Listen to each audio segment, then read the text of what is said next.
አማርኛ እያነበባችሁ ወይም የሞከራችሁ ከሆነ ይህ ቪዲዮ ለእናንተ ነው። አማርኛን ከመሰረቱ ጀምራችሁ እያነበባችሁ እየሞከራችሁ አሁን ደግሞ የሚያጠነክራችሁና የሚያግዛችሁ ትምህርት ይዤላችሁ መጥቻለሁ። ዛሬ ረጃጅም መንባቦችን ወይም አረፍተ ነገሮችን ከናንተ ጋር ሆኜ አነባለሁ ማለት ነው። ለቻናሉ አዲስ ከሆናችሁ ሰብስክራይብ ያደረጋችሁ ቤተሰብ ሁኑ። ቪዲዮውን ደግሞ ላይክ፣ ኮሜንት፣ ሼር ማድረጋችሁ እንዳትረሱ ማለት ነው። እሺ በውስጥ መስመር ደግሞ አማርኛን በኦንላይን ካላችሁበት ቦታ ሆናችሁ ከሀገር ውስጥም ሆነ ከሀገር ውጭ ሆናችሁ ለመማር ታች ላይ ባለው ስልክ ደውሉልን። ኢሞ፣ ዋትስአፕ፣ ቴሌግራም ላይ ሃይ በሉን ማለት ነው።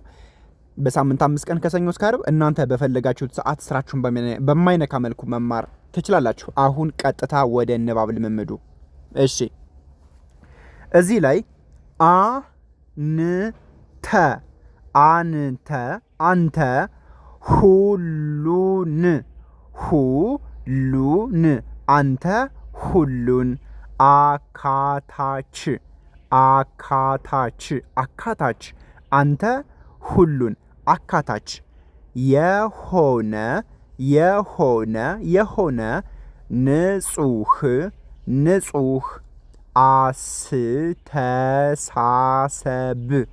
አስተሳሰብ፣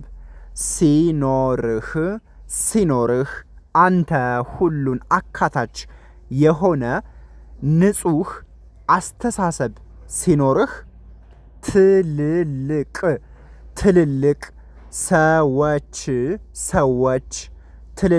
ሰዎች እንደ እኩያቸው ያከብሩሃል። ትልልቅ ሰዎች እንደ እኩያቸው ያከብሩሃል። አንተ ሁሉን አካታች የሆነ ንጹህ አስተሳሰብ ሲኖርህ፣ ትልልቅ ሰዎች እንደ እኩያቸው ያከብሩሃል። በጣም አሪፍ። ከዚህ ላይ ምን ለማለት ተፈልጎ ነው? ምንም እድሜያችን ሳይሆን የሚያስከብረንም ትልቅ ሰው የሚያስመስለን ምናልባት ስራችን ሊሆን ይችላል፣ ለሰው ያለን ቦታ ሊሆን ይችላል፣ ወይም በምናደርጋቸው አክቶች ሊሆን ይችላል። ስለዚህ ሁሉን አካታች ከሆነ፣ ንጹህ አመለካከት ካለን፣ ንጹህ አስተሳሰብ ካለን፣ የሰው ልጅ እኩል የምናይ ከሆነ፣ ዘር፣ ሃይማኖት፣ ጾታ፣ እድሜ ሳንለይ የምናይ ከሆነ ምንድነን እኛ? ሁሉን አካታችን ማለት ነው። ስለዚህ ሰዎች እድሜያችን ሳያዩ ልክ እንደ እኩያቸው አድርገው ሊያከብሩን ይችላሉ ማለት ነው። ስለዚህ ሁላችንም ሁሉን አካታች ወይም ንጹህ አመለካከት እንዲኖረን ወይም መልካም አመለካከት፣ መልካም ህሊና እንዲኖረን ይገባል ማለት ነው። በጣም አሪፍ። እንቀጥል።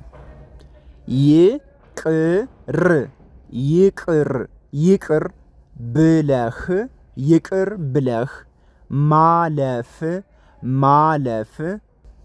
ይቅር ብለህ ማለፍ ለሌሎች፣ ይቅር ብለህ ማለፍ ለሌሎች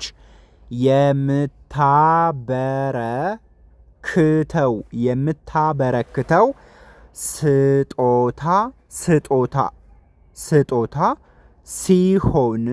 ሲሆን ይቅር ብለህ ማለፍ ለሌሎች የምታበረክተው ስጦታ ሲሆን፣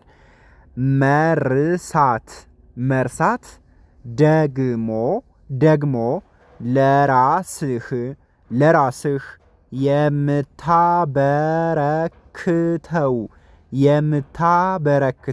የምታበረክተው ውለታ ነው። ይቅር ብለህ ማለፍ ለሌሎች የምታበረክተው ስጦታ ሲሆን፣ መርሳት ደግሞ ለራስህ የምታበረክተው ውለታ ነው። በጣም አሪፍ። እኛ ሰዎችን ይቅር ስንል ማለትም እነሱ እኛን አስከፍተውን ሊሆን ይችላል፣ የሆነ ነገር በእኛ ላይ አድርሰውብን ሊሆን ይችላል። ስለዚህ እኛ ለነሱ ይቅር ማለታችን ምንድነው? ለነሱ ትልቅ ስጦታ ነው ማለት። በጣም እኛን ሲያዩ ሊሳቀቁ ይችላሉ። ስለኛ ሲሰሙ እኔ እኮ እንደዚህ አድርጌዋለሁ እያሉ ሁል ጊዜ ሐሳብ ውስጥ በቃ መሸማቀቅ ውስጥ ሊሆኑ ይችላሉ። ስለዚህ እኛ እነሱን ይቅር ካልናቸው ስጦታ ነው ማለት ነው። ስጦታ ነው። ግን እኛ ደግሞ ይቅርታውን ልክ ለአንድ ጊዜ ብቻ እነሱን ይቅርታ ብቻ እንዳልነ ሳይሆን ዘላለማዊ ሁሌም መርሳት ደግሞ ለራሳችን የምናበረክተው ውለታ ነው። ምክንያቱም ዝም ብለን ላፋችን ይቅርታ ብለን ካለፍን ነገ ደግሞ ስናያቸው ወይም የሆነ ሰዓት ላይ ልናስታውስ እንችላለን። ግን ከልባችን ይቅር ብለን ለራሳችን ደግሞ ያን ይቅርታችን እንደ ይቅርታ አድርገን ያን ያጠፉትን ስህተት ደግሞ ከረሳን ምንድነው ለራሳችን ውለታ ነው፣ ህሊናችን እረፍት ያገኛል ማለት ነው። ውድ ቤተሰብ እንቀጥል። እሺ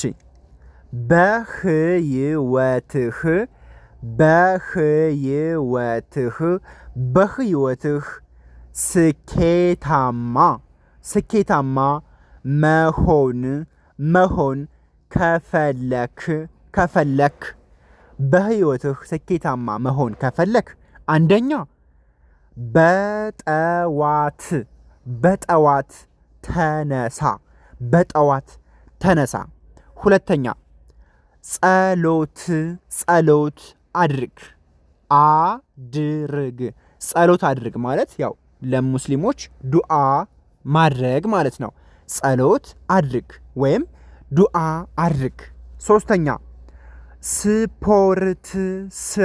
ስፖርት ስራ። አራተኛ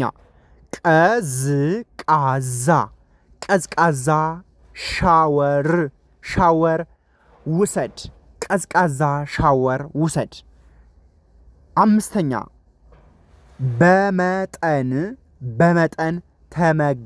በመጠን ተመገብ። ስድስተኛ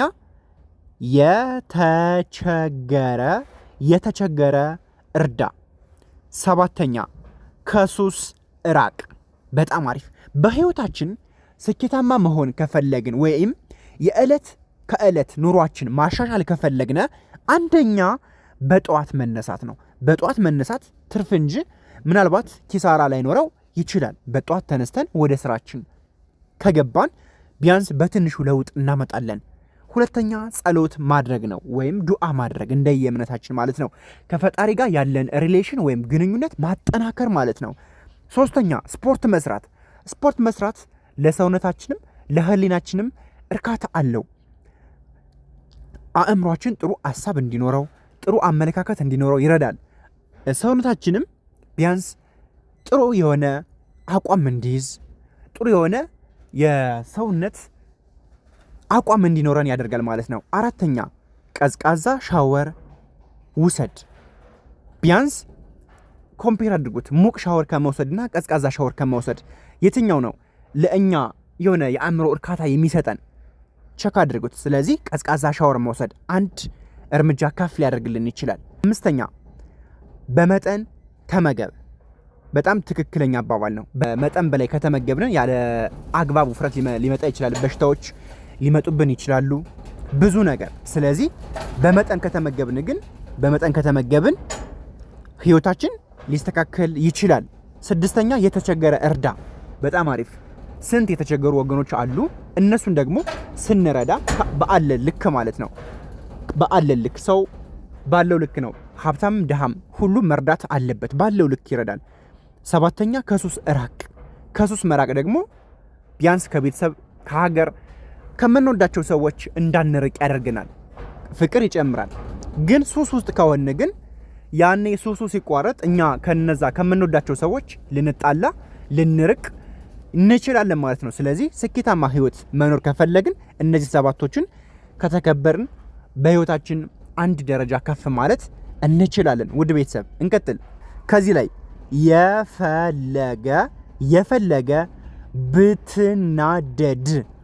የፈለገ ብትናደድ ህፃን ልጅ ላይ እንዳትጮህ። የፈለገ ብትናደድ ህፃን ልጅ ላይ እንዳትጮህ። በጣም ትክክለኛ አባባል ነው። ለምን ብንናደድ እንኳን አእምሯችን በሆነ ነገር ቢነካ እንኳን ህፃኖች ላይ ብንጮህ ትርፉ ድካም ነው። ምክንያቱም እነሱ ምናልባት ሌላ ጊዜ ሊፈሩን ይችላሉ፣ ልናስፈራቸው እንችላለን። ይህም ትርፉ ምንድን ነው? እነሱን ማሸማቀቅ ነው ማለት ነው። ስለዚህ ምንም ነገር ተናግረን ለውጥ የማናመጣ ከሆነ ከነሱ ላይ መጮሁ ትርፉ ድካም ነው ማለት ነው። ስለዚህ ከነሱ ጋር መጮህ የለብንም ማለት ነው። ቢያንስ በመጠኑ እነሱን የሚሰሙን ከሆነ መምከር ይገባቸዋል ማለት ነው። ሁለተኛ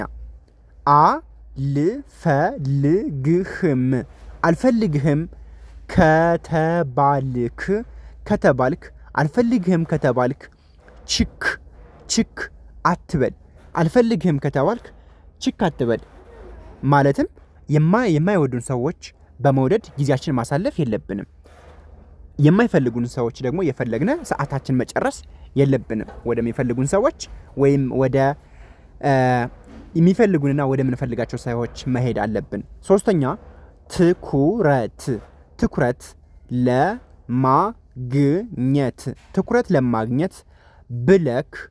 ትኩረት ለማግኘት ብለክ ራስህን ከፍም ዝቅም አታድርግ። ትኩረት ለማግኘት ብለክ ራስህን ከፍም ዝቅም አታድርግ። ምን ማለት ነው? ምናልባት ምንም የሌለን ሆነን እያለ ሰዎች ወይም ከሰዎች ቦታ እንዲሰጡን ለማድረግ ወይም ተቀባይነት እንድናገኝ ለማድረግ ምንም የሌለን አለ ልንል እንችላለን። ተቀባይነት እንዲኖረን ዝም ብለን በጉራ የሆነ በሐሳብ ብቻ ወሬ እንትን ልንሞላ እንችላለን ማለት ነው።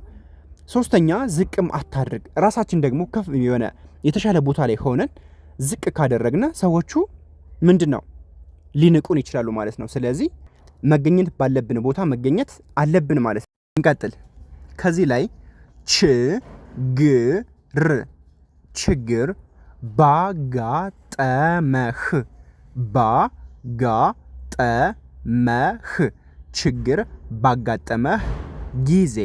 ችግር ባጋጠመህ ጊዜ የፈጣሪህን እንጂ የችግርህን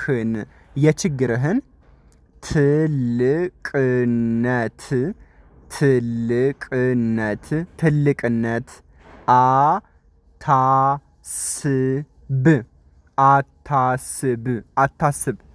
ችግር ባጋጠመህ ጊዜ የፈጣሪህን እንጂ የችግርህን ትልቅነት አታስብ።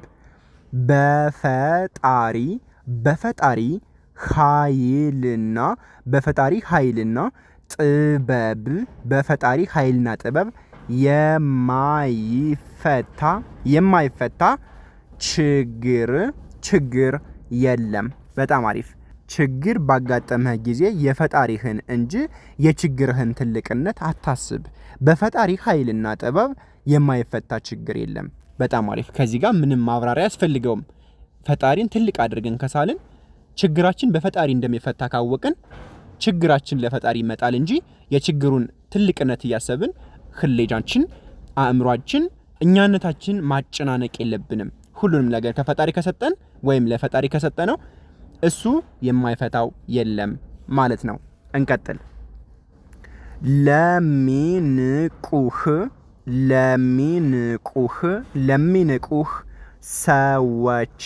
ለሚንቁህ ሰዎች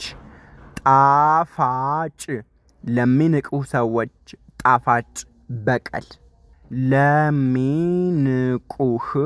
ለሚንቁህ ሰዎች ጣፋጭ በቀል። ለሚንቁህ ሰዎች ጣፋጭ በቀል ተለውጠህ ማሳየት ነው። በጣም በጣም በጣም ልብ የሚነካ አባባል ነው። ለሚንቁ ሰዎች ጣፋጭ በቀል ተለውጠህ ማሳየት ነው። ምናልባት ሰዎቹ እኛን የበታች አይሆንለትም፣ አይሳካለትም፣ አይደርስም ብለው ሊያስቡብን ይችላሉ። ነገር ግን እነሱን ደግሞ ለመበቀል ጣፋጩ በቀል ምንድነው ነው የሚለን? ተለውጠን ማሳየት ነው። ዝም ብለን በድብቅ ትሰራለህ፣ በድብቅ ከፍ ትላለህ፣ የሆነ ቦታ ላይ አደባባይ ትወጣለህ ማለት ነው። ስለዚህ ለሚንቁ ሰዎች ጣፋጭ በቀል ምንድነው? ተለውጠን ማሳየት ነው ማለት ነው። ስለዚህ እኛም ይህንን ተግባራዊ ማድረግ አለብን። መቼም የሆነ ሰው በህይወታችን እኛን የሆነ የበታች አድርጎ ሊስለን ይችላል። ግን እሱን ደግሞ ለማስመስከር ወይም ከፍ ብለን ለመታየት ዋናው ምንድነው? ተለውጠን ማሳየት ነው። ጠንክረን በርትተን ጀግና ሆነን መስራት ማለት ነው። ስለዚህ ተለውጠን ካሳየነው ያኔ ይሸማቀቅብናል ማለት ነው። እኛ ትልቅ ቦታ ስንደርስ እሱ ምንድነው ኦኬ ብሎ ራሱን ይወቅሳል ማለት ነው። እኔ የት ነበርኩ ብሎ ራሱን እንዲጠይቅ እናደርጋለን ማለት ነው። ውድ ቤተሰብ እንቀጥል። ከሰው ምንም አትጠብቅ። ከሰው ምንም አትጠብቅ። አንተም ለሰዎች ትልቅ ተስፋ አትስጥ። ከሰው ምንም አትጠብቅ። አንተም ለሰዎች ትልቅ ተስፋ አትስጥ። በጣም አሪፍ። ምንድነው የሚለን? አሁን እኛ ሰዎችን ተስፋ ካደረግን የከሌ ያለኝ የከሌ ትልቅ ቦታ ያደርሰኛል ብለን እነሱን ብቻ ተስፋ ካደረግን እነሱ በህይወታችን ሲወጡ ወይም በህይወታችን ከሌሉ ራሳችን ልናጠፋ ነው የምንደርስ ማለት ነው። ስለዚህ ሰውን ተስፋ ማድረግ የለብንም። ከሰው ተስፋ መጠበቅ የለብንም። ተስፋ ከፈጣሪ ነው።